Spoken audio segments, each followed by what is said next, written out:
So, మీ దగ్గరకొస్తే ఏ విధంగా ఉండేటువంటి అవకాశం ఉంటుందంటారు? అంటే ఆల్రెడీ ఫ్రెషర్స్ ఉన్నారు అవును. చాలామందే. అవును. బీటెక్ కంప్లీట్ చేసినటువంటి వాళ్ళు. మీ దగ్గర ఏ విధంగా ఉండే అవకాశం ఉందసలు? ఏఐ బేస్ చేసి ఎవరైనా జాయిన్ అవ్వచ్చు. హ్మ్. ఓకే. సో, ఇది 6 మంత్స్ కోర్స్ ఉంటది.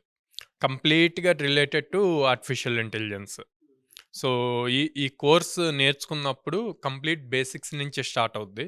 అంటే చాలా మందికి 95% ఆర్టిఫిషియల్ ఇంటెలిజెన్స్ అంటే చాట్‌జీపీటీ దాంట్లో ప్రాంప్ట్ ఇవ్వటం మాత్రమే తెలుసండి. హ్మ్. కానీ ఆ ప్రాంప్ట్ ఇచ్చినప్పుడు బ్యాక్‌గ్రౌండ్‌లో ఎలా వర్క్ అవుతది? అసలు చాట్‌జీపీటీ ఎలా క్రియేట్ అయిందన్నది ఫండమెంటల్స్ ఇంపార్టెంట్. సో, ఆ ఫండమెంటల్స్ దగ్గర నుంచి నేర్పిస్తామనమాట. 6 మంత్స్ ప్రోగ్రామ్ ఉంటది. మనం ఆల్‌మోస్ట్ 800+ కంపెనీస్‌తో అసోసియేషన్ ఉంది గాబట్టి, మనకి లాట్ ఆఫ్ ఆపర్చునిటీస్ వస్తున్నాయి. అలాగే స్టూడెంట్స్ వాటికి అప్లై జేసి ప్లేస్ అవుతున్నారు. ఎలా సార్ సాలరీ ప్యాకేజ్ ఎలా ఉంటుందండి అసలు వాళ్ళకి? సో, ఇప్పుడు పర్టిక్యులర్‌గా ఏఐ ఏజెంట్స్ వీటి రిలేటెడ్ చూసుకుంటే స్టార్టింగ్ సమ్‌వేర్ అరౌండ్ 8 ఎల్‌పీఏ దగ్గర నుంచి ఉందండి. ఓకే. ఫ్రెషర్‌కి. ఓ 2, 3 ఇయర్స్ ఎక్స్‌పీరియన్స్ వస్తే 25 ఎల్‌పీఏ గూడా పే జేస్తున్నారు.